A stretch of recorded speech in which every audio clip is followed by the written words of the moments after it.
지난 시간에 우리 파동이 가지고 있는 파동의 종류 분류하는 방법, 그 다음에 파동의 구조, 그 다음에 파동의 성질, 그리고 파동의 성질 5가지까지 다 해봐 드렸습니다. 자, 그래서 파동의 성질에는 직진이 있어, 반사 있어, 굴절, 간섭, 회절 있어. 그래서 파동의 성질 5가지까지 다 해봐 드렸는데 그 파동의 성질을 이용해서 만든 도구가 있어요. 파동의 성질을 이용해서 만든 도구에 해당되는 문제들이 이제 나오니까 그걸 좀 기억하자. 파동의 성질 중 반사라는 걸 이용해서 만든 게 거울이야. 자, 그 다음에 파동의 성질 중 굴절을 이용해서 만든 게 렌즈라는 거예요. 그래서 이 거울과 렌즈에서의 상의 종류와 어디에 사용돼 이런 문제는 당연히 출석 면담에서 나올 수 있어. 그 중에서 우리 중학교 때는 거울 위주로 배웠던 거 기억해?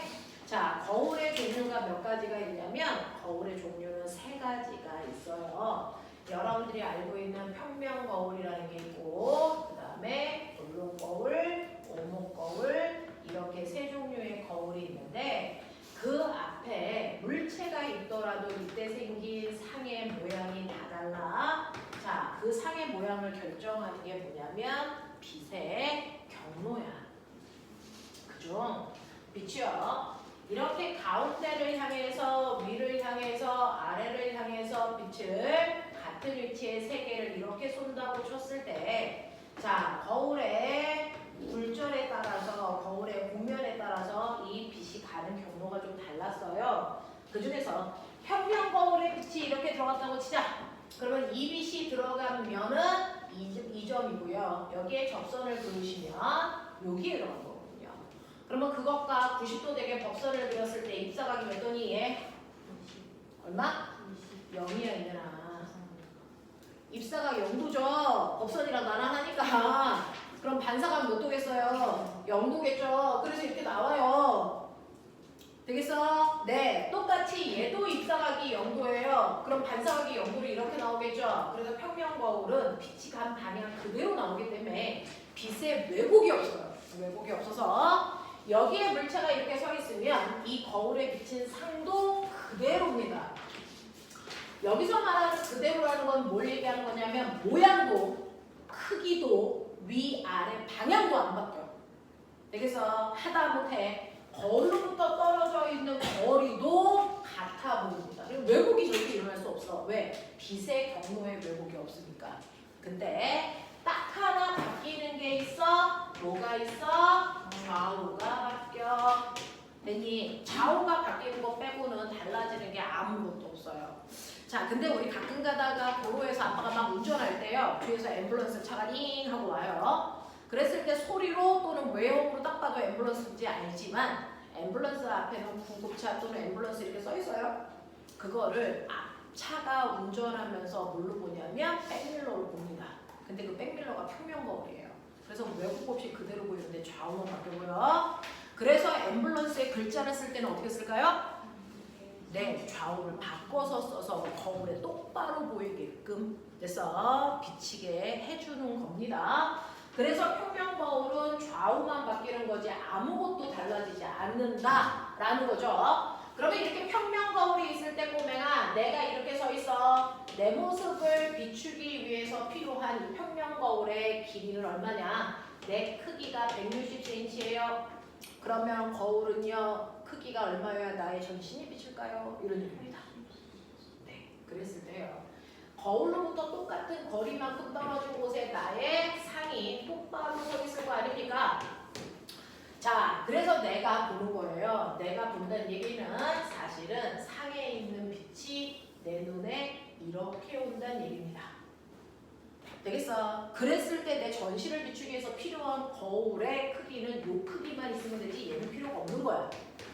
맞아. 그러면 전신을 비추기 위해서 필요한 거울의 크기는요. 어떻게 알아요? 이거 삼각형 닮음입니다. 이 삼각형과 이 삼각형이 닮음이야. 그래서 근데 보여요? 길이비가 1대 2입니다. 됐죠? 그러니까 거울의 크기도 1대 2이기 때문에 내 키의 절반만큼의 크기만 있으면 나의 전신을 비출 수 있습니다. 항상입니다. 되겠지? 이런 것들도 염두에 두시면 되겠죠? 자, 이게 바로 평면 거울이라면 볼록 거울은 꼬맹아 가운데 들어간 빛이 들어간 면이 여기야. 그러면 이것과 됐어. 90도 되게 버튼을 그리시면요. 입사각이 0도니까 반사각도 그대로 나온다. 가운데 빛은 어느 거울에 들어가도 상관없이 그대로 나옵니다. 왜곡되지 않습니다. 대신에 위아래 들어간 빛이 좀 달라. 자, 위로 들어간 빛은 이렇게 들어갔으니까 빛이 들어간 점이 이거고요. 이 점을 지나는 접선을 그리시면 이 방향으로 지금 빛이 들어간 거지. 그래서 이 면에 들어간 거야. 그러면 이것과 90도 되게 법선을 그리시면 이게 법선이거든요. 그 법선으로부터 요만큼이 입사각이니까 이것과 반대 방향으로 같은 크기만큼 요만큼이 반사 각도가 되게 이 빛이 이렇게 나가요. 이런 얘기야. 그러면 아래로 들어간 빛은 접선면이 이면이니까 이렇게 나가겠죠. 그래서 볼록 거울의 특징은요. 볼록 거울은 빛을 요한다 퍼뜨리는 성질을 가지고 있는 거울이다 이 뜻이에요. 그거에 비해서 오목 거울은 가운데 빛이 이렇게 가는데 위에 있는 빛은 여기 들어갔으니까 접선면이 이렇게 그립니다. 그랬을 때 입사각이 여기니까 반사각은 요 방향으로 빛이 이렇게 간다는 얘기야. 되겠어? 자, 오목 거울은 빛이 이렇게 갑니다. 그래서 오목 거울은 거꾸로 빛을 뭐 한다? 빛을 모은다 이 얘기예요.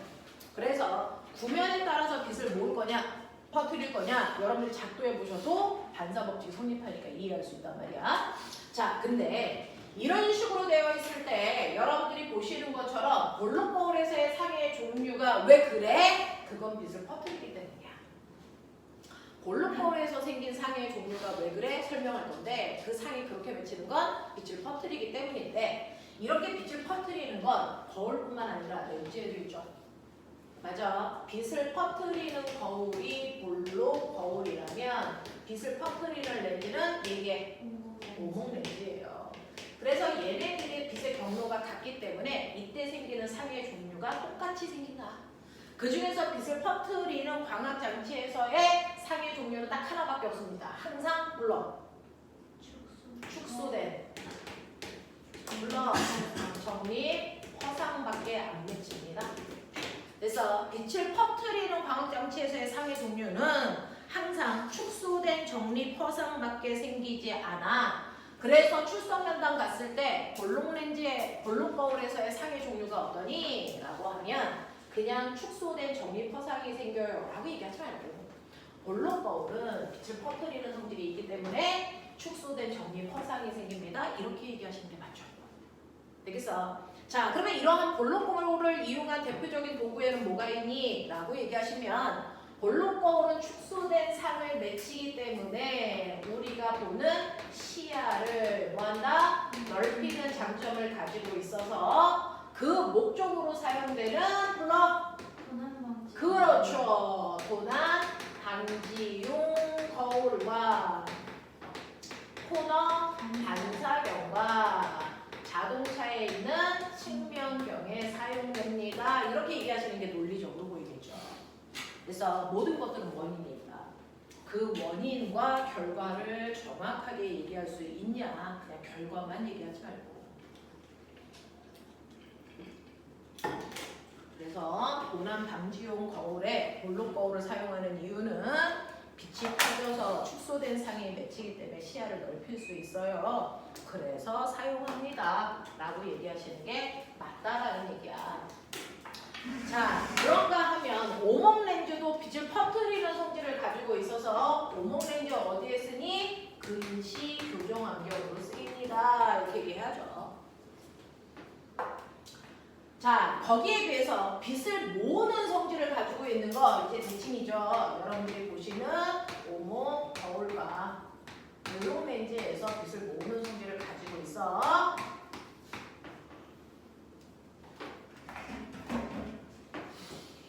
자, 그 중에서요 오목 거울과 볼록 렌즈예요. 잘 보셨어요? 볼록 렌즈에서 빛을 모으는 성질을 가지고 있는데 그 중에서 볼록 렌즈를 그려보시면 볼록 렌즈 이렇게 되어 있어요. 그 중에서 볼록 렌즈의 중심을 지나는 축을 우리가 광축 이렇게 얘기합니다. 자, 광축을 이렇게 그리시고 그 렌즈는 앞과 뒤에 초점이라는 위치가 두 군데 있겠죠. 그리고 초점거리의 2배 되는 위치도 있습니다. 그랬을 때 물체를 초점거리 2배보다 먼 곳에서 점점 안으로 들어오면서 상의 종류를 설명해 보도록 할게요. 그 중에서 초점거리 2배보다 먼 곳에 어떤 물체가 이렇게 있다고 치자. 그 물체의 머리에서 렌즈를 향해서 빛이 갈 때요. 갈 수 있는 방법은 3가지입니다. 광축과 나란하게 가다가 렌즈를 만날 수 있어요. 광축과 나란하게 가다가 렌즈를 만나면 렌즈에서 빛이 꺾이는데 항상 초점을 향해 꺾여서 빛이 초점을 지나갑니다. 자, 그 다음에 머리에서 나온 빛이요. 렌즈의 중심을 향해 가는 빛도 있어요. 중심을 향해서 가는 빛은 무조건 직진합니다. 그 다음에 거꾸로 자, 앞부분에 초점을 지나가는 빛도 있어요. 초점 지나가서 렌즈 만나면 거기에서 광축과 나란하게 이렇게 갑니다. 그래서 빛이 한 점에 만난 이 지점에 그래서 머리에 모습이 생기는 거니까 머리가 이렇게 생겨야 되겠죠. 그래서 거꾸로 뒤집힌 상이 생깁니다. 이렇게 빛이 실제로 모여서 만든 상을 우리가 실상이라고 하고 실상은 언제나 위아래가 뒤집어진다. 도집상이라고 한다. 맞아? 이렇게 됩니다. 자, 그랬을 때 이렇게 빛을 모으는 아이들의 상의 종류는 복잡합니다. 3가지의 상이 생기는데 그건 렌즈로부터 얼마나 멀리 떨어져 있냐? 거리가 결정해 주는 건데요. 여러분들이 보시는 것처럼 아주 먼 곳에 있어요. 초점거리 2배보다 더 멀리 있을 때는 축소된 도집실상이 생겨요. 그랬다가 얘가 초점거리 2배와 초점거리 사이에 있는 2번의 위치에 오면 이때 확대된 도립 실상이 생기고요. 초점거리보다 더 가까이 들어왔을 때 확대된 정립 허상이 생깁니다. 자, 이때 기억하셔야 되는 거 언제나 허상은 정립밖에 생기잖아. 정립은 무조건 허상이야. 그래서 이거는 묶음단이야. 그래서 도립은 언제나 실상이다. 예외라는 건 존재하지 않는다. 그래서 이렇게 상이 생깁니다. 라는 얘기입니다. 그 중에서요. 자, 물체가 1번 위치에서 점점 렌즈 쪽으로 다가오면서 물체가 이렇게 움직이면 이때 생기는 상의 위치도 같이 오른쪽으로 가요. 그러니까 물체가 렌즈 쪽으로 다가오시면 상은 렌즈에서 멀어진다고요. 알겠어? 이런 방향으로 상들이 움직인다 라고 하는 거 기억을 좀 해봐 두시면 되죠. 그래서 이렇게 복잡한 상이 생겨요. 자, 똑바로 서 있기도 하고 거꾸로 뒤집히기도 하고 막 이런다고요. 그러니까 이런 식으로 빛을 모으는 역할로 쓰는 아이는 어떤 물체를 보는데 사용하기가 되게 애매해. 왜? 상이 똑바로 보였다가 거꾸로 뒤집혔다가 커졌다가 작아졌다가 이러니까. 그래서 우리 중학교 1학년 때 배웠던 거 기억나나? 오목거울은 주로 뭐 할 때 써? 이런 얘기야. 볼록거울은 시야를 넓히는 목적으로 썼다면 오목거울은 물체를 보는 목적이 아니고 빛을 모으는 목적으로 써요. 그래서 빛을 모아서 멀리까지 빛을 퍼뜨리는 뭐에 주로 쓴다? 군대, 전조등. 그래서 성화, 체화 등 이런 곳에 주로 쓰겠다고요. 자, 그러면서 렌즈를 사용하는 목적은 뭡니까? 라고 하면 아까 말씀드렸어요. 빛을 퍼뜨리는 오목 렌즈는 근시 교정이라면 빛을 모으는 볼록 렌즈는 원시 교정 렌즈로 쓴다. 이렇게요. 그래서 생기부에 보면 거울과 렌즈를 사용하는 용도를 실생활과 연결해서 설명할 수 있다. 뭐 이렇게 되어 있어서 설명을 좀 해봐 드린 겁니다. 자, 근데 이렇게 거울과 렌즈를 이용해서 우리가 상의 됐어 모양은 대충 알 수 있는데 상이 렌즈로부터 얼마나 떨어져 있어? 이런 것들도 계산하고 싶잖아요. 그럴 때 쓰는 게 바로 렌즈 방정식이다. 그래서 고등학교 때는 이렇게 작도 하지 않고 렌즈 방정식을 이용해서 계산합니다. 자, 그 중에서 저 볼록 렌즈요. 초점거리를 보면은 첫 번째 초점거리가 10이라고 할 거야. 그리고 물체가 초점거리 2배보다 멀리 있어 라고 얘기했으니 초점거리 2배보다 멀리 있는 30cm 물체가 있다고 치자. 그랬을 때 상의 위치를 계산해 보십시오 라고 하는 건데, 렌즈 방정식은 항상 이렇게 써요. 렌즈 중심에서부터 물체까지의 거리가 A입니다. 알아? 렌즈의 중심에서 상까지의 거리를 B라고 해요. 렌즈의 중심에서 초점까지의 거리를 F라고 한단 말이야. 그래서 이거 세 개 사이의 관계를 우리는 A분의 1 더하기 B분의 1은 F분의 1이야. 이게 간단해요. 이게 렌즈 방정식이야. 그래서 고등학교 때는 일일이 외울 필요 없이요. 저 렌즈 방정식에서 B 값을 구하면 상이 어떤지를 우리가 알 수 있다. 자, 그러니 여기 B 값 구해봐. 첫 번째 상이 축소된 돌입 실상 생긴다 그랬는데 그게 B값 안에 다 들어가 있어. 자, B값 구해봐. 두 번째는요, 초점거리 그대로 10, 물체는 초점거리와 2배 되는 곳 사이에 있으니까 A는 15에 있다 그럴 때 B값 구해.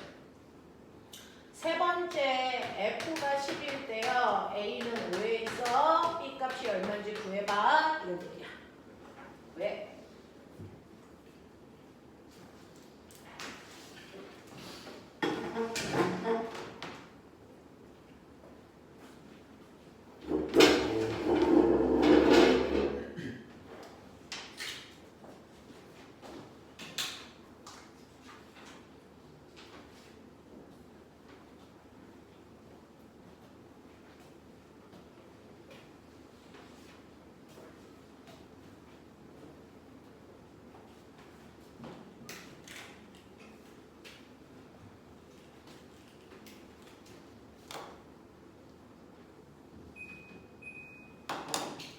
자, 구했습니다. 첫 번째 B값 얼마 나온 게? 나 이거 거의 외웠는데. 15. 됐어. 두 번째. 30. 세 번째. 마이너스 10. 이렇게 나와요. 어? 근데 꼬맹아, B값에서 얘가 마이너스라는 얘기는 얘네들이 플러스라는 얘기죠. B값의 부호가 뭐냐가 결정하는데, B값의 부호가 플러스라고 하는 건 뭘 얘기하는 거냐면 돌입실상이에요 라는 얘기를 하고 있어요. B값의 부호가 마이너스라고 하는 건 정립허상이에요 라고 하는 걸 얘기하는 거야. 그래서 B값의 부호로 돌입실상인지 정립허상인지가 결정된다. 그럼 선생님 축소했어요? 확대됐어요? 라고 하는 걸 멋진 말로 배율이라고 해요. 배율. 원래 나보다 몇 배 커 보여? 이거 배율이에요. 그 배율 계산을 절대값 A분의 B로 하세요. A분의 B로 하세요. 자, 첫 번째 1번은 A분의 B 하시면 얘 배율이 2분의 1 나오죠? 이게 무슨 말이냐면 실제 물체 크기의 절반만큼의 크기의 상이 생겨 라는 뜻이에요. 그래서 얘는 축소된 상이 생겨 이런 뜻을 얘기하죠. 근데 얘는 A분의 B 하면 배율이 2 나옵니다. 그러니까 나보다 2배 큰 상이 생겨 이런 뜻입니다. 얘 배율 계산하시면 A분의 B의 절대값이니까 얘도 배율이 2 나옵니다. 나보다 2배 큰 상이 생겼어 이런 얘기죠. 되겠냐? 자, 그래서 앞으로 선배들은요, 렌즈 방정식을 통해서 상이 얼마나 먼 곳에 어떤 상이 생기고 얼마나 큰 상이 생기는지를 이렇게 계산하는 거죠. 외우지 않습니다. 되겠어? 근데 여러분들이 지금 저한테 배운 이 렌즈를 이용한 대표적인 걸 중학교 때 뭘로 배웠냐면 현미경에서 배운 적이 있어요. 현미경을 자세히 한 학교도 있고 안 한 학교도 있는데 현미경에 대해서 설명한 학교들은 생기부에 써져 있더라고요. 되겠어? 자, 현미경은요, 여러분들이 알고 있는 세포처럼 작은 물체를 확대해서 보는 광학장치로 그 현미경에는 저반 렌즈와 대물 렌즈라고 하는 2개의 렌즈를 이용해서 물체를 관찰하고 상을 확대해서 보는 겁니다. 그랬을 때 현미경을 이용해서 물체를 조작해서 관찰하는 것들을 잘 할 수 있다라고 써져 있는 학교들이 있으니까 잘 하셔야 됩니다. 여러분들이 알고 있는 식물세포, 동물세포를 관찰할 수 있게 프레파라트 제작합니다. 그 제작한 프레파라트를 올리셔야죠. 어디? 재물대 위에. 재물대 위에 올려놓고 기억나세요? 물체와 가까이 있는 렌즈들을 얘네들을 싸잡아 대물렌즈라고 합니다. 그리고 눈으로 들여다보는 렌즈를 여러분들 눈과 접촉되어 있다. 저간 렌즈야 라고 얘기하겠죠. 자, 그래서 재물대 위에 프레파라트 올려놓고요. 최대한 프레파라트와 대물렌즈 사이의 거리를 멀게 합니다. 아니, 거꾸로야. 최대한 가까이 합니다. 최대한 가까이 해놓은 상태에서 저반 렌즈를 들여다보면서요. 그래서 여기에 있는 커다란 나사, 조동 나사를 돌려서 점점 이 둘 사이의 거리를 멀게 하면서 상을 찾는 거야.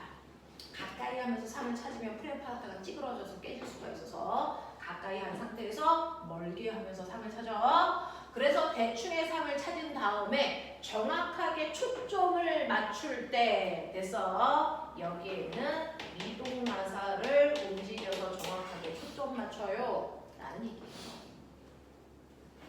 그래서 자, 그렇게 했을 때 보면은 얘는 세포를 몇 배 확대해서 보는 현미경이야 라고 하는 현미경의 배율은요, 저반 렌즈에 써져 있는 저반 렌즈의 배율에다가 대물 렌즈의 배율을 곱한 값이야. 그러니까 저반 렌즈에 곱하기 5, 대물 렌즈에 곱하기 10 이렇게 써져 있는 이 두 렌즈를 통해서 물체를 봤다면 50배 확대한 상을 볼 거예요. 이런 얘기죠. 자, 그러면 현미경을 통해서 물체를 볼 때는 무조건 고배율 먼저 볼까, 저배율 먼저 볼까? 저배율입니다. 저배율로 먼저 가서 시야를 넓혀서 많은 세포를 보고 그 중에서 특별히 내가 관찰해야 되는 세포를 찍어. 그래서 그 세포만 더 크게 확대해서 볼 거야. 그래서 항상 현미경을 볼 때 저배율로 먼저 보고 나서 고배율로 보는 게 맞아요 라는 얘기예요.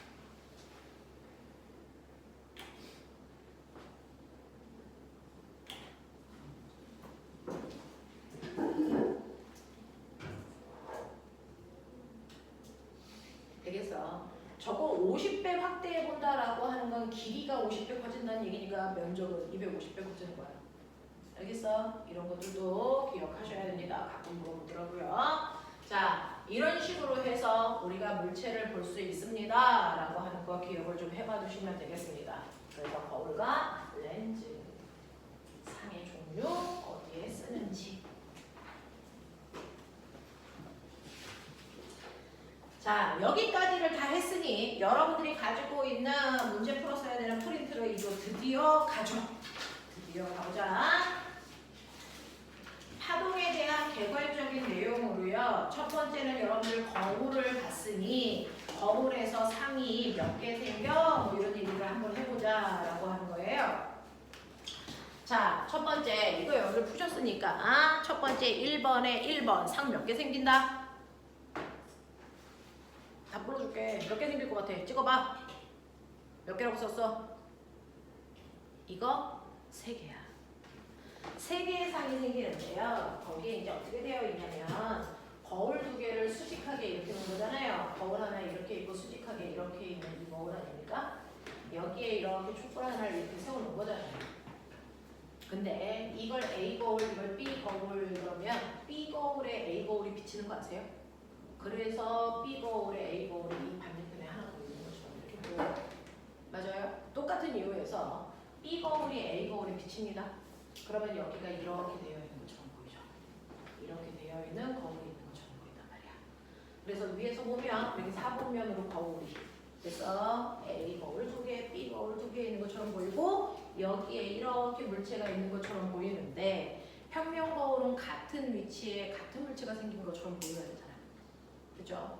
그러니까 A 거울로부터 이만큼 떨어진 곳에 B 거울로부터 이만큼 떨어진 곳에 얘가 있기 때문에 이 A 거울과 B 거울 사이에 똑같은 위치에 얘가 있어야죠. 맞아. A 거울과 B 거울에 똑같은 거리만큼 떨어진 곳에 그 아이 있어요. A 거울과 B 거울 똑같은 위치에 얘가 있어야 된다고요. 맞지? 그래서 이 물체가 상을 3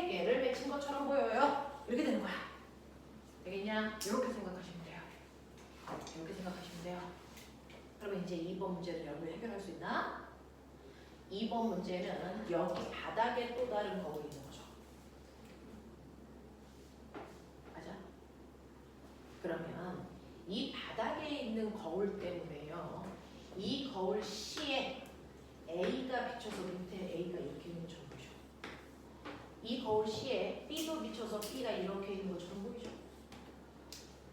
맞냐? 그러니 위에뿐만 아니라 아래쪽에도 4개의 거울이 있는 것처럼 보여요.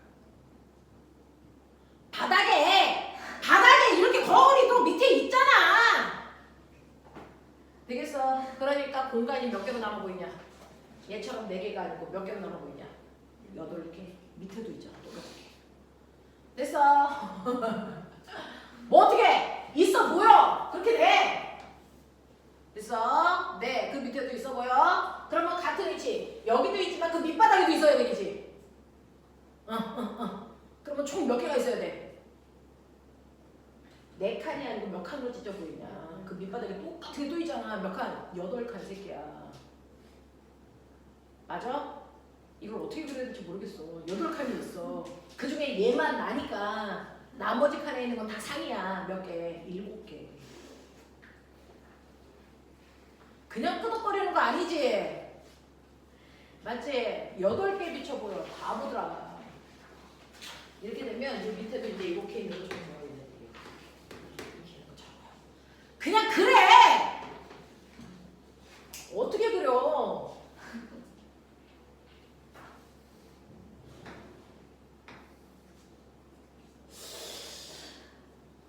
공간감을 어떻게 표현해야 돼?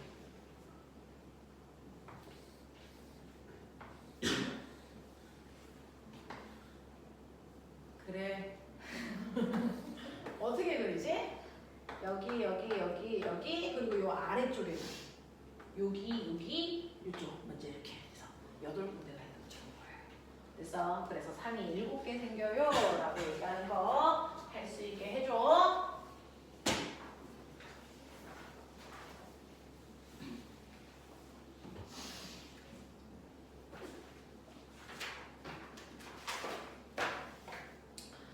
자, 그 다음에 2번 문제로 갈게요. 꼬맹아, 상의 개수.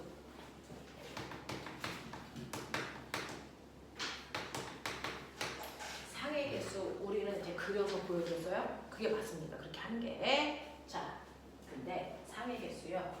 두 거울 사이에 이루는 요 안에 있는 각도에 의해서 상의 개수가 결정돼. 맞아? 상의 개수가 결정돼. 360 나누기 요 사이에 각도이면 그래서 이게 상의 개수를 나타내는데 이때 만약에 얘가 홀수가 나와 그 자체가 상의 수야. 근데 이거 계산했는데 짝수 나와 그러면 짝수는 무조건 빼기 1해야 상의 수야. 예를 들어서 360 나누기 아까 우리 각도가 90 본 거 알아? 맞아? 90 나누기 얼마야? 4지. 되겠어? 나누기 90 하면 4지. 짝수잖아? 그랬을 때 빼기 1해야 상의 개수가 된다. 알겠어? 근데 거울을 90도가 아니고 거울 두 개를 이렇게 놔. 요 사이 각도가 120도라고 쳐봐. 상이 몇 개 생기는 거야? 3개. 이런 식으로.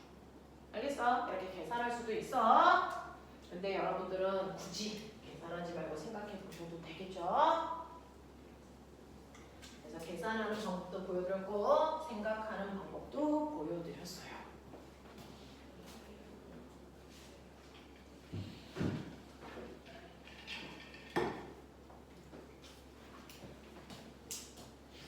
자, 그 다음에 두 번째 가자. 자, 두 번째 문제는 이제 상의 개수가 아니고 뭐야? 파동을 이용해서 거리 재볼 수 있어? 라는 얘기인데 실제로 파동은요 어딘가에 거리를 측정할 때 쓰는 도구로 되게 많이 쓰여요. 되겠어? 네, 그래서 지구에서 달처럼 가까이 있는 천체는요 전파를 쏴서 전파가 갔다가 되돌아오는데 걸린 시간으로 거리를 잴 수 있어요. 그래서 그걸 이용한 게 음향 측심법. 바닷속 수심 측정할 때는 그래서 초음파를 쏴서 갔다 오는데 걸린 시간을 확인하거든요. 이렇게 전파 같은 것들이 뭔가의 거리를 측정할 때 쓰는 도구로 쓴단 말이야. 자, 그러면서 이거는 우리 히라스한테 배웠던 어떤 걸 이용하는 거야? 지진파, 두 지진파의 속력 차이를 통해서 지진이 발생한 곳까지의 거리 측정하는 거, 그걸 이용한 거야. 기억나? P파와 S파의 속력 차이 때문에 PSC가 생기지? 그걸 이용해서 거리를 우리 집으로부터 지진이 발생한 곳까지의 거리 재는 방법. 얼른.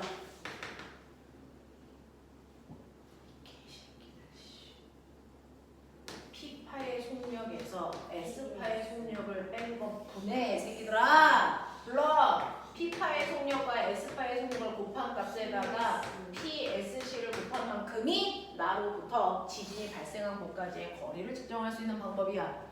저거는 P파와 S파만 사용하는 게 아니고 천둥과 번개를 이용해서도 측정할 수 있고요. 지금 여기에서요. 됐어. 거기에 있는 얘 누구라 그랬어? 딱정벌레인가 뭔가? 네. 딱정벌레가 진동을 발생시키면 그걸 정갈이 감지하잖아요. 그랬을 때 딱정벌레에서 횡파와 종파가 생기면 그거의 시간 차이를 이용해서 정갈이 딱정벌레까지의 거리를 알 수 있대요. 뭐 이런 얘기거든요. 자, 여기서 P파와 S파라는 얘기 뭐야? 빠른 아이의 속력에서 느린 아이의 속력을 빼 이런 얘기잖아요. 그쵸? 그거 사용하시면 됩니다. 그래서 여기에서는 속력이 빠른 게 3이고 그 다음이 1.5고 분의 3 곱하기 1.5 곱하기 도착하는데 걸리는 시간 차이가 1.5 요겁니다. 그래서 PSC 이용하듯이 하시면 돼요. 그래서 계산하시면 4.5m 떨어진 곳에 딱정벌레 있네요 라고 하는 걸 아이가 느낀단 말이야. 이걸 쫄아줘. 그렇죠? 이렇게 됩니다. 자, 그러면 이거를 통해서 우리가 거리를 측정했는데 문제는요. 이걸 누가 느꼈냐면 정갈의 오른쪽 뒷다리가 느꼈대. 정갈 새끼가 이렇게 서 있는데 어떻게 생겼는지 모르겠지만 정갈 새끼가 이렇게 생겼는데 다리가 이제 이렇게 있겠지. 그렇다고요. 그래서 정갈의 오른쪽 뒷다리 얘가 먼저 느꼈다는 거야. 얘가 먼저. 됐냐? 그랬을 때 딱정벌레 어디 있겠니? 라고 하면 딱정벌레는 꼬맹아 딱정벌레가 막 이렇게 비비면서 그 진동을 만들어내는데 모든 파동은 그래서 사방팔방으로 퍼져나가는 구면파의 형태로 이제 퍼져나가. 구면파의 형태로 이렇게 퍼져나갔을 때 이쪽 다리에 먼저 와서 닿으려면 딱정벌레는 여기 써야죠. 맞아. 그래서 오른쪽 뒷다리의 대각선 방에 여기가 딱정벌레 위치야. 되겠냐? 네. 그랬을 때요. 시간이 지날수록 이 시간 차이가 점점 줄어든다는 건 거리가 점점 가까워지고 있어. 이 새끼가 다가오고 있네? 이런 거 느끼면서 잡으러 가는 거야. 알겠죠? 똘똘하죠? 뭐 이런 얘기 하는 거야. 이제 자, 그러면 우리는 지진파를 살짝 했잖아? 그러면 이제 중학교 내용에서 이것과 관련된 단어들이 머릿속에 훅 지나가야지. 우리 지진파는 언제 배웠지? 1학년 때 지구 내부 구조를 알 수 있는 방법이었어. 되겠어? 그러면 이제 생각해봐. 자, 우리가 맨 처음에 배웠던 게 뭐다? 지구계다. 되겠어? 지우야, 얘기해. 지구계의 종류는? 네, 그 중에서 기권에 대해서 설명해봐. 기권이 아니고 직권에 대해서 설명해봐. 지구 분석 내부, 지구 내부랑 지표면 네, 자 그렇게 얘기할 거야. 직권은요, 지구의 내부를 얘기하고, 자 지구의 내부의 구조는 지진파를 통해서 알 수 있습니다. 맞아. 지진파의 속력과 방향 변화를 통해 지구 내부의 상태와 됐죠? 물질의 종류를 확인할 수 있는데 지구의 중심에서부터 내핵, 외핵, 멘틀, 지각의 4가지 층산 구조를 가지며 안으로 갈수록 온도와 압력과 밀도가 커집니다. 맞지? 자, 그런가 하면 지구의 대부분의 부피를 차지하는 건 고체 상태의 멘틀이고요. 이 지각은 대륙 지각과 해양 지각으로 나눌 수 있습니다. 자, 이러한 증상 구조를 가지고 있는 지구를 밀도가 큰 순서대로 얘기하면 내핵의 밀도가 제일 크고요. 그 다음 외핵, 멘틀 이제 얘기해. 내핵, 외핵, 멘틀 그 다음 밀도가 큰 게 뭐야? 대륙 지각이야, 해양 지각이야?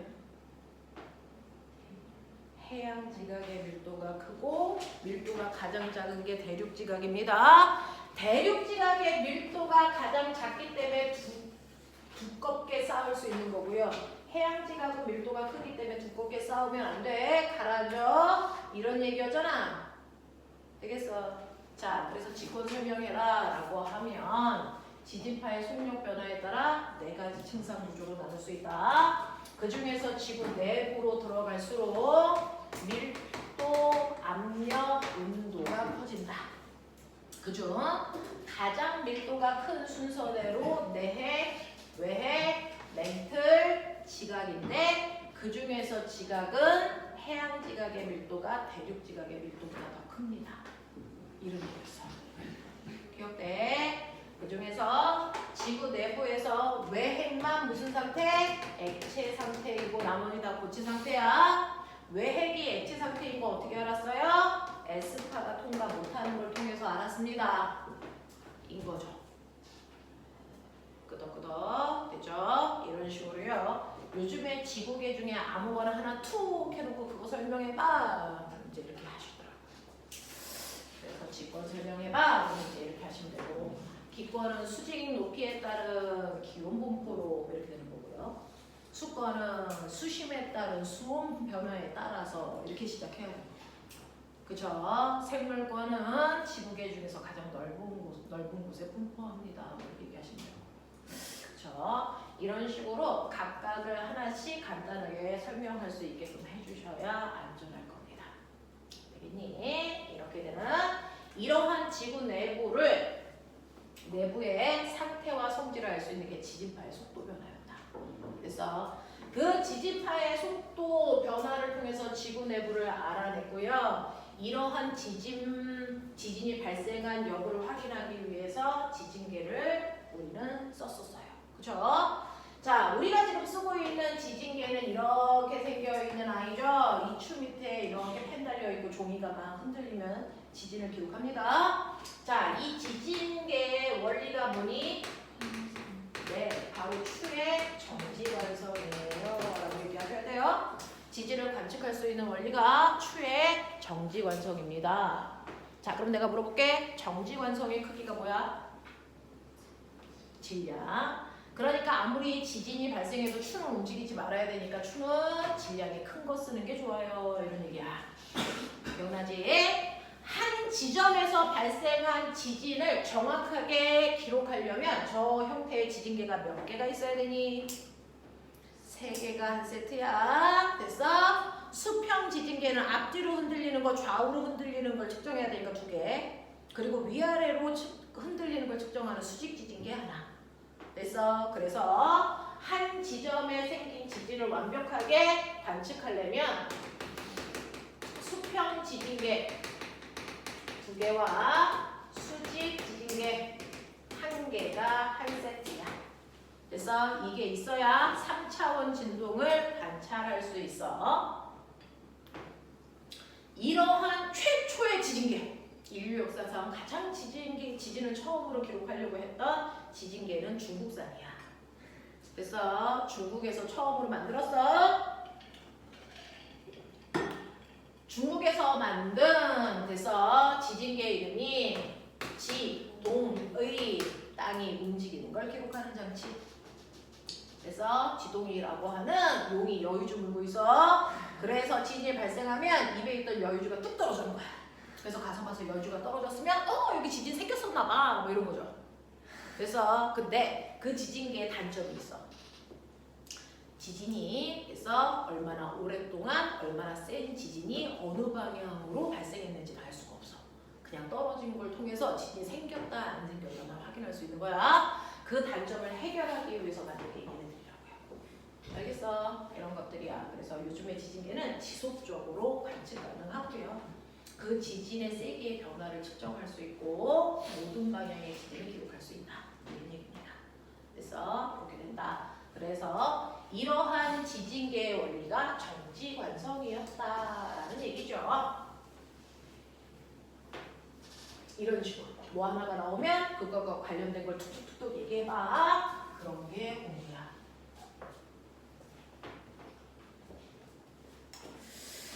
자, 그래서 두 번째 문제 해결해 드렸고요. 세 번째 오세요.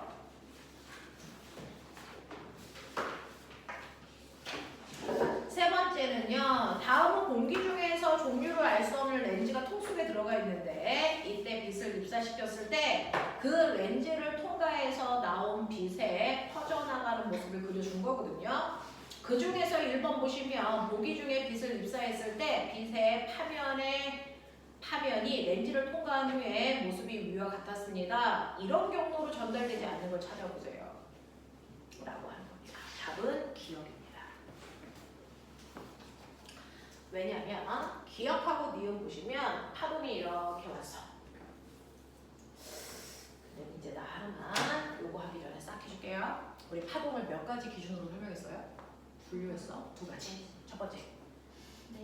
매질의 유무에 따라 탄성파와 비탄성파. 두 번째. 파동의 진행 방향과 매질의 진동 방향 사이의 관계가 나란하면 수직하면 이렇게 나눴어요. 근데 파동은 사실은 세 가지로 분류돼요. 파동이 발생하고 있어서 퍼져나가는 모습에 따라 분류됩니다. 그 모습이 아까 얘기한 것처럼 한 파원에서 생긴 파동이요. 모든 대부분의 파동이 사방팔방으로 이렇게 퍼져나가는 구명파의 형태로 퍼져나갑니다. 구명파. 알겠어? 이렇게 퍼져나간다. 근데 구명파와 다르게 파동이 발생했는데 한 방향으로만 이렇게 뻗어나가는 파들도 있어요. 이걸 평면파라고 합니다.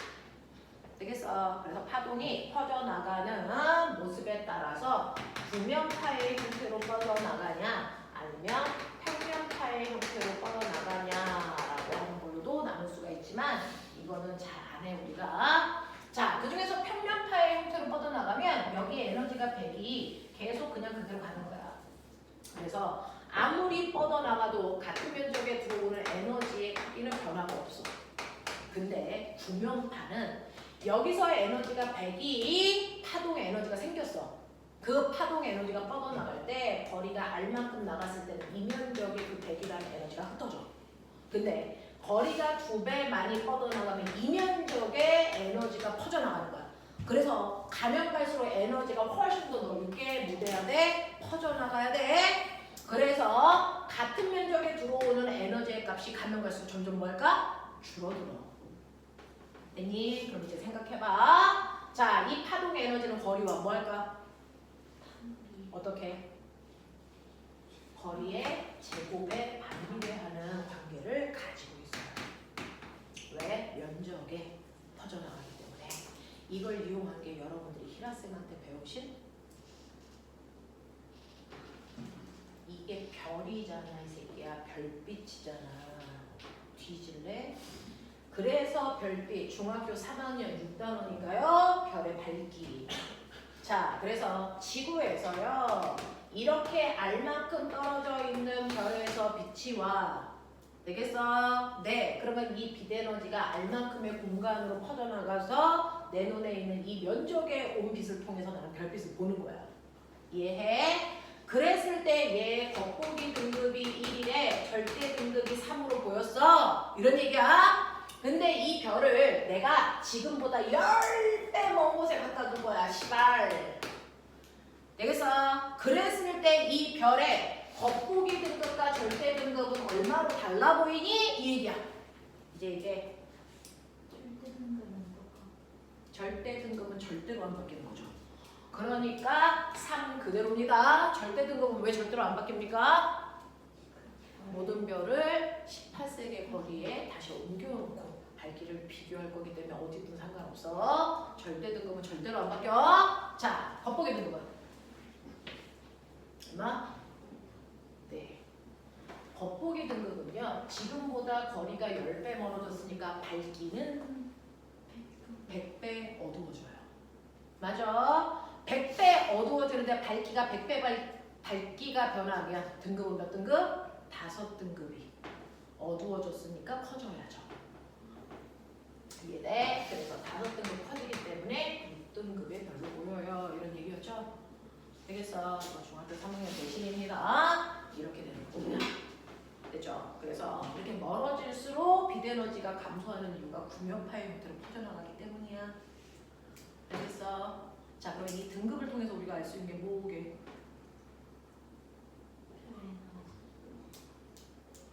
우리 등급을 통해서 별의 실제 밝기도 알 수 있고요. 그래서 사실은 겉보기 등급과 절대 등급을 이용해서 거리 지수를 계산해서 지구로부터 별까지 뭐 할 수 있다? 거리할 수 있다. 그럼 이제 이게 자, 지구에서 천체까지의 거리를 잴 수 있는 방법은 두 가지로 나눠서 얘기할 수 있는데 그 중에서 언제 쓰는데? 네. 가까이 있는 별들의 거리를 재는 방법. 그래서 가까이 있는 별들의 거리를 재는 방법은 연주시차를 사용하고요. 먼 곳에 있는 별까지의 거리를 재는 방법은 거리 지수를 쓸 거예요. 이렇게 되죠? 그러면 이 가까이와 멀다의 기준이 뭔데? 100파섹입니다. 100파섹보다 가까이 있는 별까지의 거리는 연주시차로 100파섹보다 먼 곳에 있는 별까지의 거리는 거리지수로 계산합니다. 거리지수 계산하는 방법? 겉절이 하세요. 겉보기 등급에서 절대 등급 빼세요. 겉절이 하세요. 이런 얘기야. 그랬을 때 겉보기 등급에서 절대 등급을 뺀 값이 저기에 있는 6 빼기 3 그럼 3이죠. 또는 1 빼기 3 그럼 마이너스 2겠죠. 맞냐? 자, 이 거리지수를 계산했을 때 그 거리지수 값이 거리지수를 나타내는 기호예요. 거리지수 값이 1보다 크다는 얘기는 그 새끼가 10파섹보다 먼 곳에 있다는 뜻이야. 거리지수가 0이면 딱 10파섹에 있는 별이란 뜻이야. 자, 거리지수가 1보다 작으면 10파섹보다 가까이 있는 별이라는 뜻이겠지? 납득하길 바란다. 되겠어. 어쨌든 거리지수가 클수록 훨씬 더 멀리 있네 이 뜻이야. 알겠냐? 이런 식으로 별까지의 거리를 재는 방법으로 우리가 썼던 게 연주시차였네요. 자, 그러면 연주시차와 거리지수 했는데 그 중에서 연주시차가 뭐니 수아야? 이게 연주시차란 이런 괴로운 새끼들은 맨날 질문을 하면 입을 닥치고 지랄들이야. 연주시차란 추소면담 봐야 되잖아. 이노야, 이게 연주시차란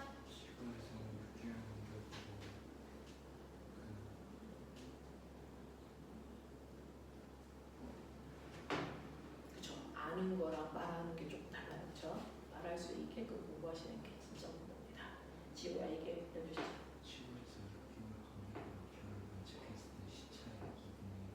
그럼 6개월 간격으로 봤을 때 왜 시차가 생기는데?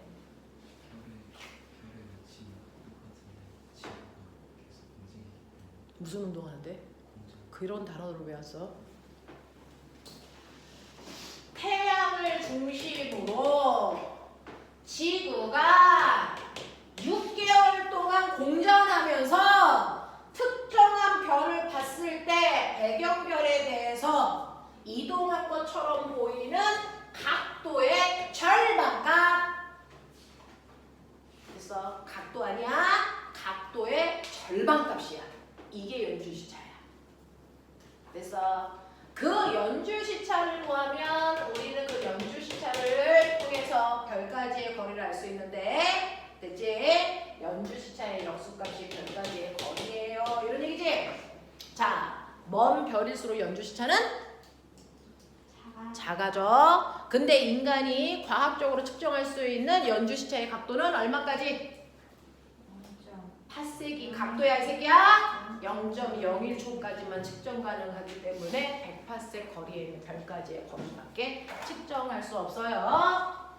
태양을 중심으로 지구가 6 공전하면서 특정한 별을 멀리 있는 배경별을 중심으로 관찰했을 때 움직인 것처럼 보이는 각도의 절반값. 이해되겠어? 말할 수 있겠어? 이걸 연주시차라고 해. 되겠어? 그 연주시차를 통해서 우리는 그 별가지의 거리를 예측합니다 라는 얘기를 해주시면 되겠죠. 그래서 천체의 거리를 측정하는 방법 두 가지. 연주시차와 그 다음에 거리지수. 자, 그럼 지구는 공전하네. 그러면 주하나 지구가 공전하기 때문에 나타나는 현상 얘기해. 광행차와 연주시차가 광행차, 연주시차, 그리고 계절의 변화, 계절 변화. 연주운동, 누구의? 태양과 태양의 연주 운동, 또 별자리들의 별의 연주 운동. 되겠어? 이런 것들이 여러분들 지구가 공전하기 때문에 나타나는 현상인데 이때 공전의 증거. 지구가 공전한다는 증거는 광행차는 연주시차. 네, 광행차와 연주시차가 나타나는 건 하늘이 움직이면 되는 게 아니고 지구가 움직여서 나타나는 현상이야. 알겠어? 그것처럼 지구가 자전하기 때문에 나타나는 현상을 유희야 얘기해. 그 천체 일중 천 거기서 말하는 천체 누군데? 태양과 별 그래. 그럼 지구가 자전하기 때문에 나타나는 게 천체 일주 운동도? 그 낮과 밤 낮과 밤 현상에서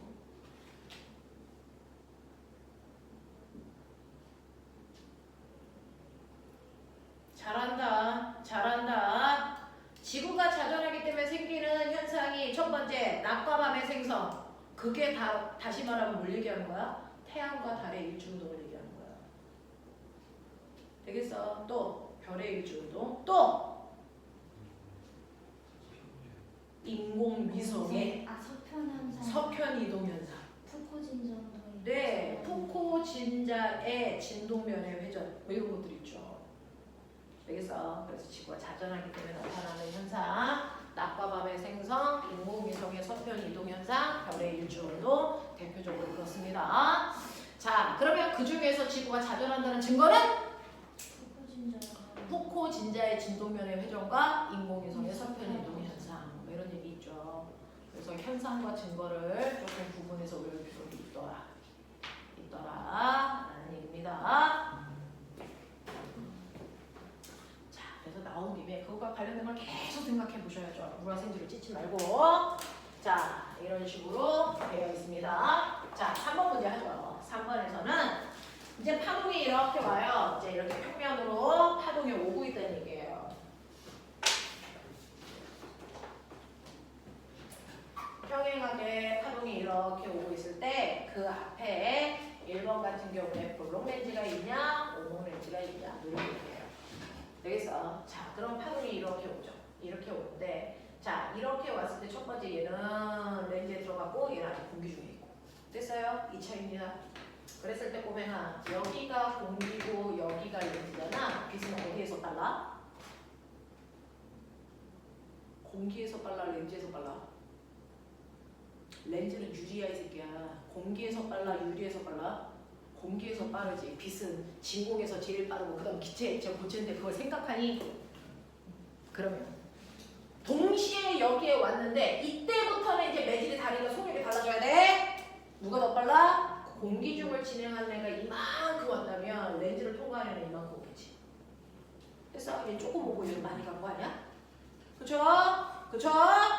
자, 그러니까 렌즈를 조금만 통과해도 되는 애는 속력이 빨라. 렌즈를 많이 지나가야 되는 애는 속력이 느려. 맞냐? 속력 차이 때문에 이 렌즈를 통과했을 때 애들의 위치가 달라. 속력이 빠른 애는 많이 갔을 거고 속력이 느린 애는 조금 갔을 거고. 그치? 자, 여기는 렌즈의 두께가 얇으니까 많이 갔겠지. 됐어? 그러면 어떤 모습이 나타나니? 이런 모습이 나타나지. 이해돼?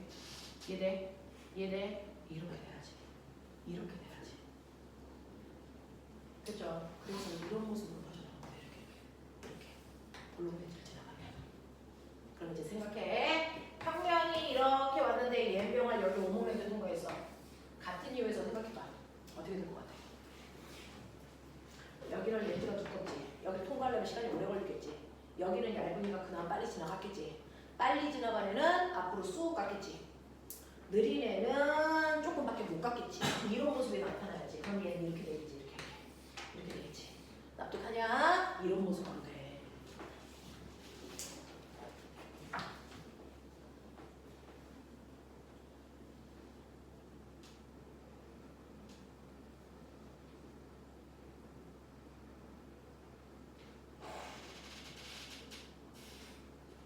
이거 이해된 거 맞아? 이해된 거 맞아? 그러면 꼬매나 디귿은 어떻게 될까? 디귿은 올 때 평면으로 온 게 아니고 이렇게 부면으로 왔어. 부면으로 와서 얘가 누구를 만났냐면 평면 거울을 이렇게 만났잖아. 그러면 시간이 지나면 이렇게 될 거잖아. 이렇게 됐지? 얘가 렌즈 속을 먼저 들어가. 근데 두께가 똑같으니까 빠져나올 때 걸릴 시간이 똑같아. 그러니까 먼저 빠져나간 애가 먼저 갔겠지. 나중에 들어간 애는 나중에 나왔겠지. 그래서 연결하면 이런 모습이 되겠지. 이해? 이런 거야. 생각을 한번 다른 거야. 그래서 위에 있는 그림이 나올 수 있는 건 니은하고 디귿은 나올 수 있지만 기억은 나올 수 없어요. 알겠어? 그런 얘기야.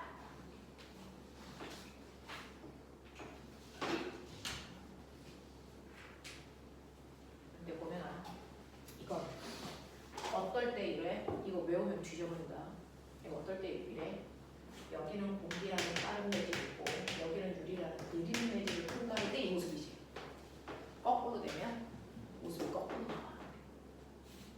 거꾸로 되면 거꾸로 나와. 이게 공기가 아니고 여기가 물, 여기가 공기라고 하죠. 되겠어? 렌즈의 바깥쪽이 빠른 매질이고 렌즈 속이 느린 매질이었잖아. 근데 그걸 거꾸로 여기가 느린 매질이고 렌즈 속을 빠른 매질로 바꿔버리면 모습이 어떻게 될까? 거꾸로 돼.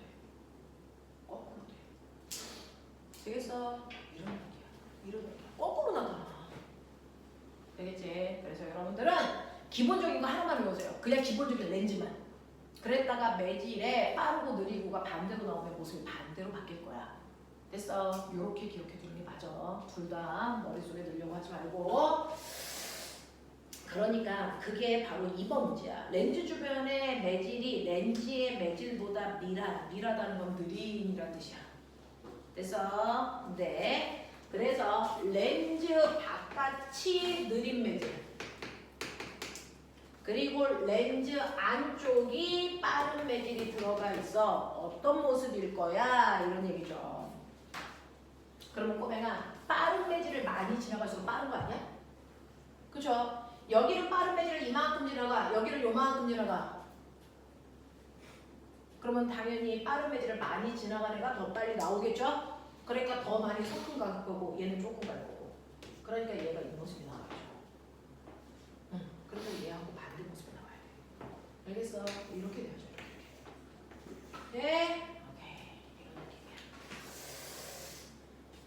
그래서 생각해라. 과학을 말고 생각해 보시면 되겠습니다. 그래서 볼록 렌즈면 저런 모습, 오목 렌즈면 거꾸로 퍼지는 모습으로 이렇게 가야 돼요. 그렇죠? 그래서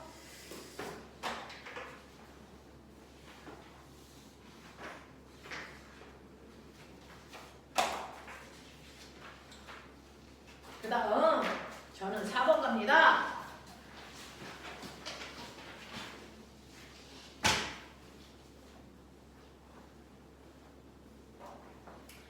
자, 서로 다른 두 개의 파동이 만나면 뭐가 일어나? 간섭이 일어나. 도관간섭 또는 상쇄간섭이 일어나. 그 모습을 그려보란 얘기야.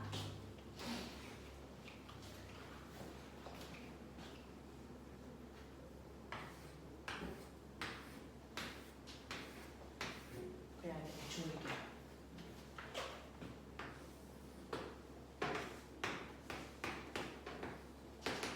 이렇다고 치자. 자, 그랬을 때요. 첫 번째 여기에 어떤 애가 있냐면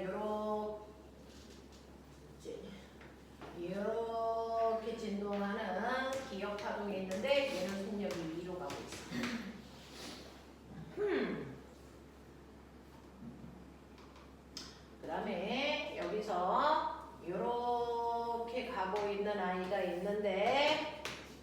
됐어? 얘는 이렇게 갈 거야. 니은이야, 속력이 3이야 이런 뜻이지.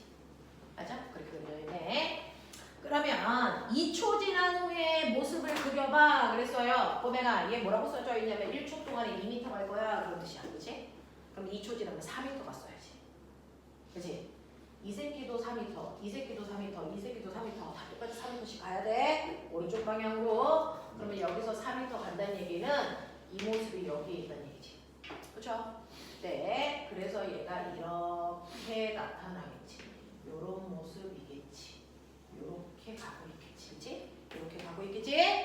그치? 파동이 계속 올 거니까. 근데 얘는요 1초에 3m가 좋았어.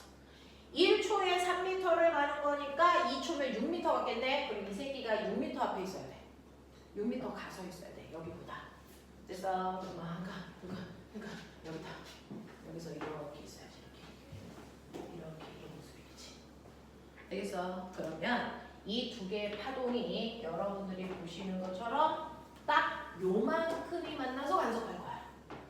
맞아? 2에서 8까지가 딱 만나 있는 위치야. 근데 만날 때 어떻게 만났어? 서로 반대 위상으로 만났어. 그러니까 무슨 간섭을 해야 돼? 상세 간섭해야 돼. 그래서 여기는 진폭이 0일 거야.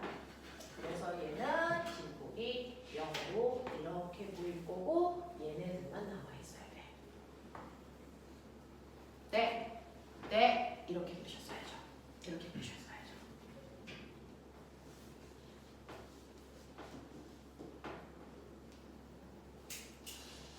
이렇게 그려봐야 돼.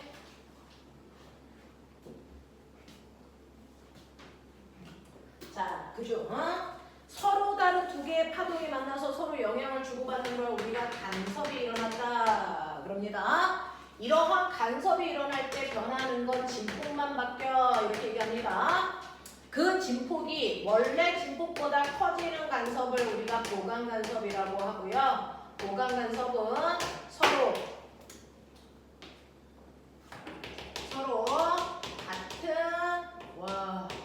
같은 위상끼리 만날 때 나타나는 간섭이야. 그치? 그래서 진폭이 작아지는 간섭을 우리는 상세 간섭이라고 할 거고 상세 간섭은 서로 반대 위상끼리 만날 때 일어나는 간섭이야. 근데 이러한 진폭이 뭘 결정해? 만약에 소리라면 소리의 뭘 결정하니? 소리의 세기. 다시 말해서 소리의 크기를 결정할 거야. 만약에 빛이라면 빛의 세기, 빛의 밝기를 결정할 거야. 그러니까 보강 간섭이 일어나는 위치는 더 큰 소리, 더 밝은 빛으로 보일 거야. 상세 간섭은 더 작은 소리, 어두워 보일 거야. 알겠습니까? 그러니까 여기가 갑자기 어두워졌어요. 또는 소리가 없어졌어요. 이런 얘기예요. 알겠어? 이런 느낌으로 보시면 되고요. 그리고 간섭을 하고 있는 와중에도 파동은 계속 가고 있어. 됐어? 그래서 만났을 때는 간섭을 하지만 헤어지면 원래 상태로 돌아와요. 원래 상태로 돌아오는 걸 파동의 뭐 독립성이 있어요 라고 표현하는 것도 돼요.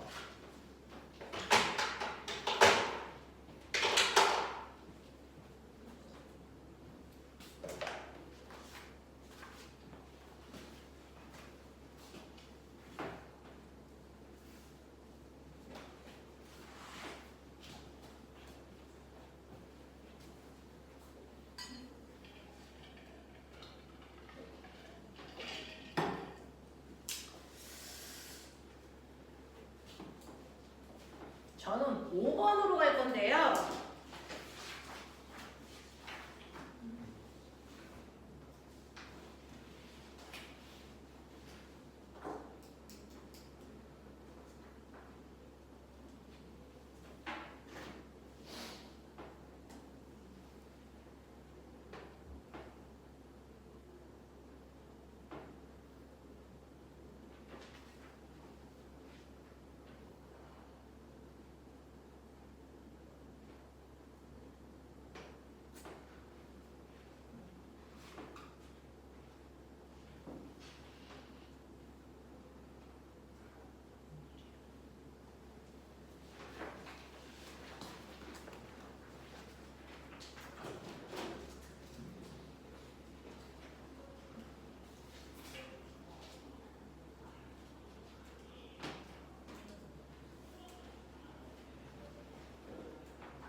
자, 5번.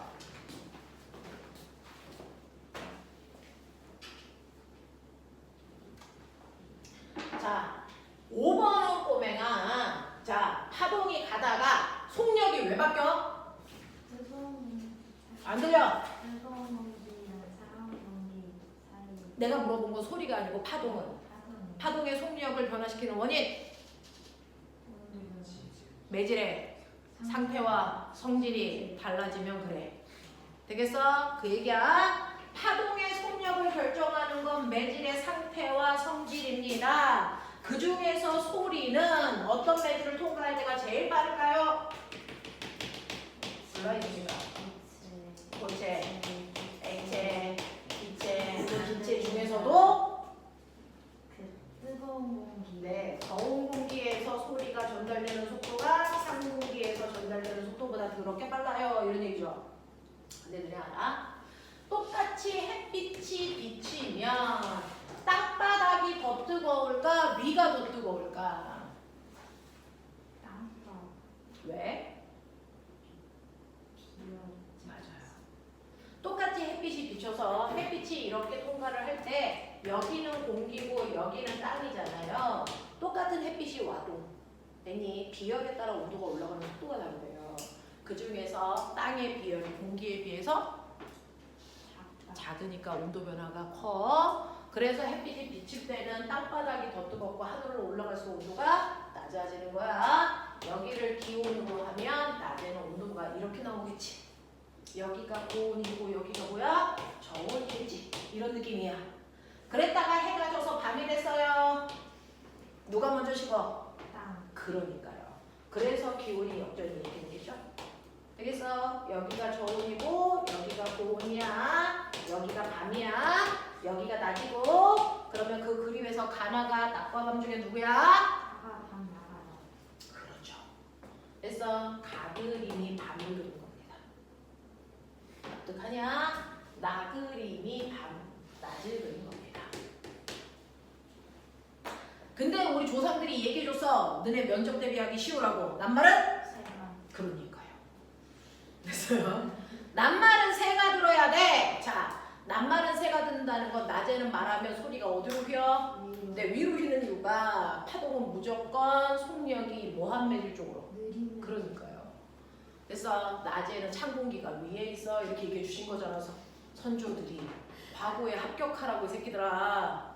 되겠어? 그래서 낱말은 새가 들어요 라고 하니까 나그림에서는 소리가 그죠? 여러분들이 목소리를 냈을 때 목소리가 더 위로 올라가게 그리시면 되는 거예요.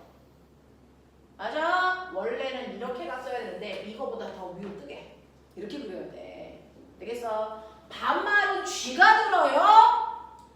그러면 원래 소리 가야 되는 길보다 더 어느 쪽으로? 아래쪽으로 이렇게 그려야 돼요. 됐어? 그래서 같은 위치에서도 원래 소리가 들려야 되는 위치보다 아래로 내려가야 밤이야. 됐어? 낮에는 원래 소리를 들어야 되는 높이보다 됐어? 높이보다 더 위로 그리셔야 된다고요. 그런 얘기야. 선조들의 지혜야. 받아들여.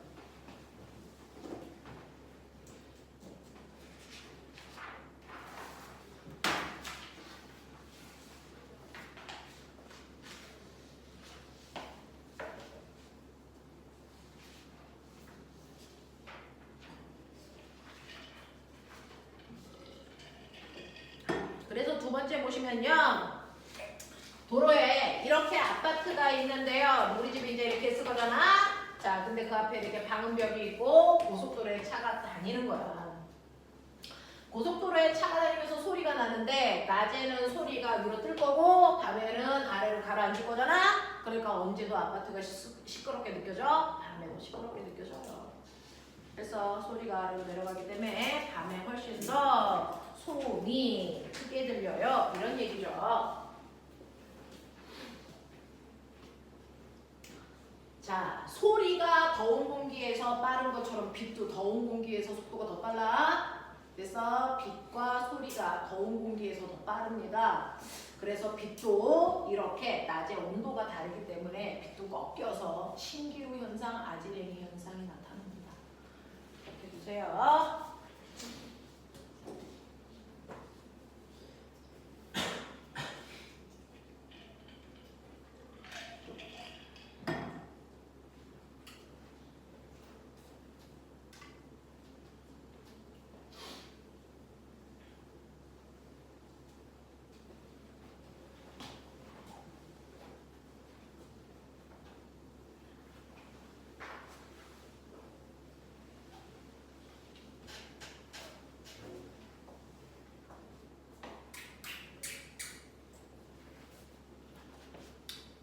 자, 그 다음에 꼬맹아 6번 문제는 아까 선생님이 렌즈에서 빛의 경로 교대했던 거 기억나?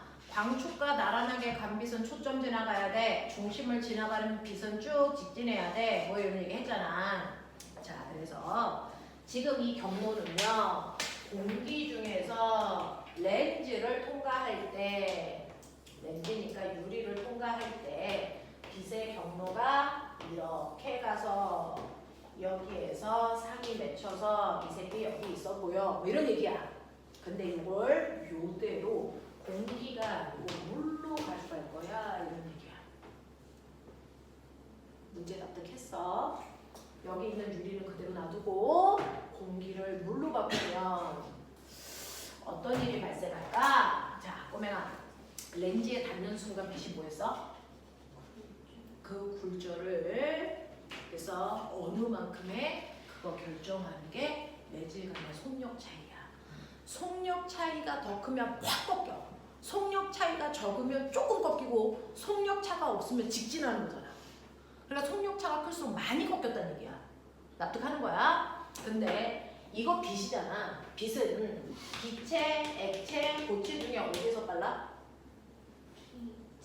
키, 고 이거 아닙니까? 그러니까 이게 공기고 이게 물이고 이게 유리잖아. 자, 빛은 공기 중에서 속력이 빨라서 100이라고 칠게. 물속에서는 50이고 유리에서는 20이라고 치자. 아까 처음에는 공기 중에서 유리로 갔어. 속력 차이가 얼마야? 80나. 그래서 속력 차이 80만큼 확 꺾인 그림이 여기 이거였어. 이해해? 근데 얘를 물통 속에 집어넣으면 물에서 유리로 가면 속력 차이가 얼마나? 아유 얼마나 정신 좀 차려봐. 얼마나 30나 이 새끼야. 속력 차이가 80일 때 이렇게 꺾였어. 30일 때 지금보다 좀 덜 꺾여야지. 맞아, 지금보다 덜 꺾여야지. 지금보다 덜 꺾여야 되니까 여기서 확이 아니고 슬쩍 꺾여야죠. 그래서 좀 덜 꺾여야죠. 중심으로 가면은 그냥 갈 건데 얘는 조금 덜 꺾이니까 만나는 위치가 여기겠죠. 맞아, 여기겠죠. 그러니까 지금보다 렌즈에서 먼 방향에 상이 맺혀요 라고 얘기하셔야 되겠죠. 그래서 지금 현재 공기 중에서 상이 맺힌 위치보다 렌즈보다 더 먼 곳에 상이 생겨서 그래서 상을 볼 수 있어요. 이게 나타나는 이유가 원심입니다. 여러분들 눈에 수정체라고 하는 볼록 렌즈 있는 거 아세요? 근데 원시가 생기는 이유 설명해봐. 수정체가 지나치게 얇아. 그럼 수정체가 얇아진다는 얘기는 얘가 이렇게 된다는 얘기잖아. 되겠어?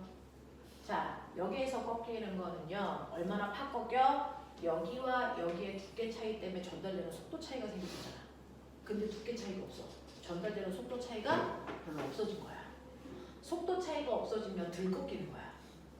됐어? 이 얘기야. 그래서 정상인 눈은요. 원래 이 수정체에서 빛이 팍 꺾여서 망막의 상이 이렇게 맺히는 게 정상 눈이었어. 근데 수정체가 얇아지면 빛이 덜 꺾이잖아. 맞아? 그래서 얘가 팍 꺾이는 게 아니고 살짝 덜 꺾이니까 만나는 위치가 훨씬 더 뒤에 가서 만나서 망막보다 뒤쪽에 상이 맺히는 거야. 이게 원시가 생기는 이유야. 수정체가 얇아져서요. 빛이 천천히 꺾여서 그래요. 알겠어? 이런 느낌이야.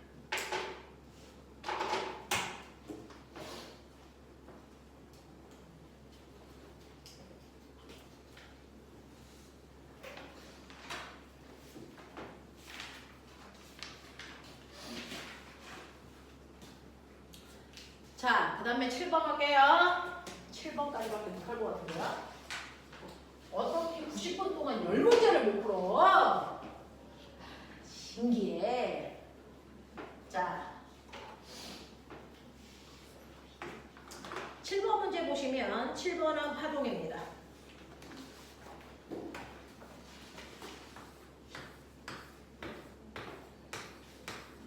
이렇게 되어 있는데요. 요래 가고 있나 봐요. 이렇게 가고 있는 거야. 그래서 여기가 0, 2, 4, 6, 8, 10, 12, 15 되어 있다고 치자. 맞아? 나 잘 그렸다. 자, 이렇게 되어 있는데, 자, 0.3초 후에 점선의 위치로 갔다 그랬는데 난 보라색으로 그릴게. 0.3초 후에 여기에 있는 A가 3칸 앞으로가 있어야 돼. 하나, 둘, 셋. 여기 나타나야 돼. 그러면 이렇게 그려지는 모습이어야 되죠. 이렇게 그려지는 모습이어야죠. 그래서 0.3초 동안 이만큼 갔구나 이런 얘기예요. 그래서 이런 모습이야. 그럼 꼬맹아 봐봐. 0.3초라고 하는 시간 동안에 얘가 간 거리가 얼마냐면 6m야. 맞아? 그래서 이거 계산하시면 나올 거예요. 이 파동의 속력은 20이구나 이런 얘기야.